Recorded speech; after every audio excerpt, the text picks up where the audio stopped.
کبھی اتنی مشکل لگتی ہے تو کبھی بے حد آسان، لیکن آج بات ہے سپیروں کے اس جہان کی کہ جہاں بین، سانپ اور فال کے علاوہ کچھ نہیں۔ 70 سالہ ممتاز علی خود سپیرا ہے، جبکہ ان کے آباء و اجداد یہی کام صدیوں سے کرتے آ رہے ہیں۔ ممتاز علی کا کہنا ہے کہ ان کے سانپوں میں زہر نہیں ہوتا۔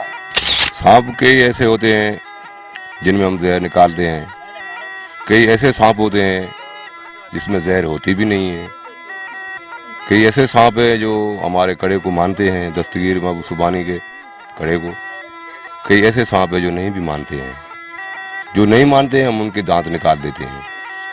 کس وجہ کے یہ کیونکہ ہم دکھاتے ہیں، کہیں تماشا کرتے ہیں، کسی بچے کو یا کسی بڑے کو ڈس لے تو پھر تو ہمارے لیے یہ مصیبت ہو جائے گی۔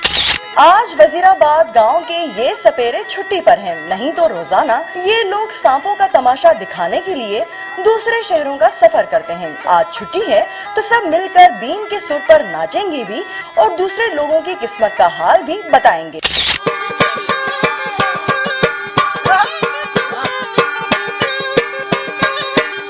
65 سالہ ارباب علی بھی سپیرا ہے، مگر فال کے ذریعے قسمت کا حال بخوبی بتا سکتا ہے۔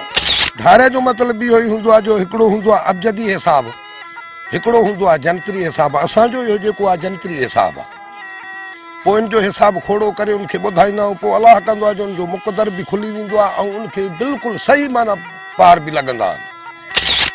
یہ سپیرے نہ صرف سانپ کا تماشا دکھانے میں مہارت رکھتے ہیں، بلکہ فال یعنی قسمت کا حال بتانے میں بھی ان کا کوئی ثانی نہیں۔ کیمرامین مرتضیٰ سمیجو کے ساتھ نومیتا گل، ARY نیوز، وزیر آباد۔